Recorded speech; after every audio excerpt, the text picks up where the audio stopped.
राहुल और प्रिया का प्यार स्कूल से शुरू होकर कॉलेज तक पहुंच चुका था। दोनों एक दूसरे से बेहद प्यार करते थे और दोनों ने एक साथ ढेर सारे सपने देख रखे थे।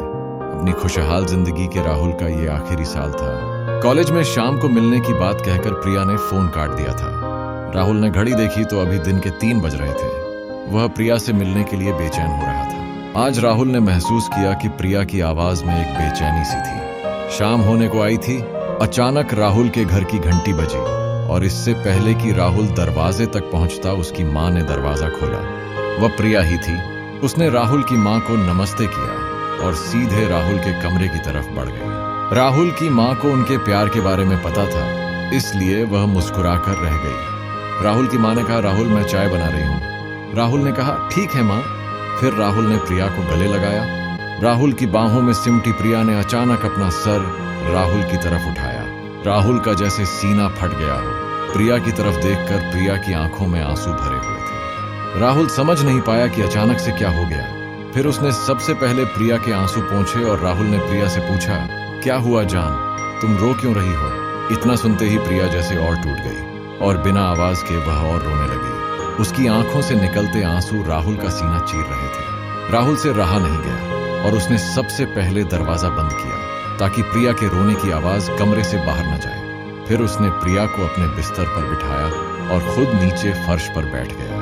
प्रिया का हाथ अपने हाथों में लेकर उसने प्रिया से कहा, जान बोलो, ऐसा क्या हो गया कि तुम इतना रो रही हो? तुम्हें पता नहीं मेरे दिल पर क्या गुजर रही है तुम्हारे आंसू देखकर। अब प्लीज बताओ क्या हुआ है? प्रिया ने अपने आंसू पोंछे और अपने आप को संभालते हुए राहुल का हाथ पकड़कर बोली, हमारा साथ यहीं तक था जान, हमारे रास्ते आज के बाद कभी साथ नहीं होंगे। राहुल को जैसे एक झटका लगा। उसने प्रिया के हाथ को कस के पकड़ा और बोला, क्या पागलों जैसी बातें कर रही हो तुम? होश में तो हो ना? प्रिया की आंखों से फिर से आंसू टपकने लगे। उसने राहुल को अपने पास बिस्तर पर बिठाया और उसका हाथ पकड़कर बोली, जान, अब मैं किसी और की पत्नी बनने जा रही हूँ। पापा ने आज ही मेरा रिश्ता तय कर दिया और घर में सब बहुत खुश हैं। राहुल पागलों की तरह उसकी तरफ देखकर प्रिया की बातें सुन रहा था। उसे समझ नहीं आ रहा था कि वह कैसे और क्या बोले। फिर थोड़ी देर बाद जैसे उसे होश आया, उसने प्रिया की आंखों में झांक कर कहा, तुम मजाक कर रही हो ना जान? हालांकि राहुल की आवाज कर रही कंपन खुद राहुल को बता रही थी कि वह जानता था कि अब सब कुछ खत्म हो चुका है और प्रिया मजाक नहीं कर रही है। प्रिया ने उसके सवाल का जवाब नहीं दिया। अपने चेहरे को दुपट्टे से पोंछकर उसने राहुल से पूछा, क्या तुम्हें यह सच में मजाक लग रहा है? राहुल को अचानक से ऐसा लगा जैसे पूरा कमरा उसकी आंखों के सामने घूमने लगा हो। उसने अपना सर अपने हाथों से पकड़ लिया और एक शब्द न कहकर फर्श की तरफ देखने लगा। सब कुछ धुंधला सा दिख रहा था उसे, क्योंकि उसकी आंखों में आंसू भर आए थे जो अभी अभी उसकी बचपन की मोहब्बत प्रिया ने उसे तोहफे में दिए थे। प्रिया बिस्तर से उठी और दरवाजे की तरफ बढ़ी। राहुल अभी भी वैसा ही बैठा हुआ था। प्रिया ने जब राहुल का नाम लेकर पुकारा तो राहुल हैरान होकर प्रिया की तरफ देखने लगा। आज तक जो प्रिया उसे जान के अलावा और कुछ नहीं कहती थी, आज शादी तय होते ही उसे उसके नाम से बुला रही थी। अचानक जैसे राहुल को होश आया, उसके चेहरे पर आंसुओं को साफ देखा जा सकता था। उसके होठों पर एक दर्द भरी मुस्कुराहट थी। उसने प्रिया की तरफ गौर से देखा और बोला, तुम ये कहने वाली हो ना कि मैं तुम्हारी शादी में कोई बाधा न डालूं? प्रिया ने यह सुनकर सर झुका लिया और हल्के से बोली, हाँ राहुल, यही कहना था। मुझे पूरी उम्मीद है कि तुम मेरी हालात समझोगे और कुछ भी ऐसा वैसा नहीं करोगे जिससे यह शादी टूटे या मेरी या मेरे घर वालों की बदनामी हो।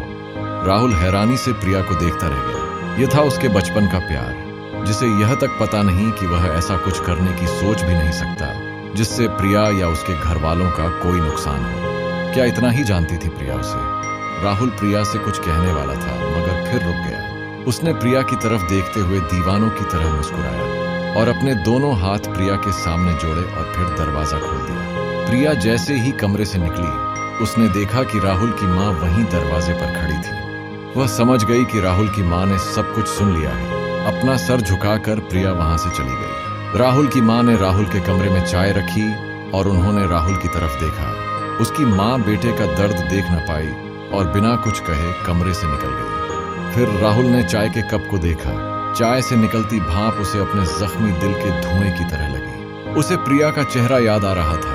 प्रिया के आंसू अब उसे नकली से लग रहे थे और प्रिया के चेहरे पर शादी तय हो जाने की खुशी अब वह याद कर पा रहा था। राहुल का सिर्फ दिल ही नहीं, भरोसा भी टूटा था। उसने कमरे से बाहर देखा तो अंधेरा बढ़ने लगा था, बाहर भी और उसकी जिंदगी में भी। राहुल की आंखों से फिर से आंसू गिरने लगे। उम्मीद है कि आपको यह कहानी पसंद आई होगी।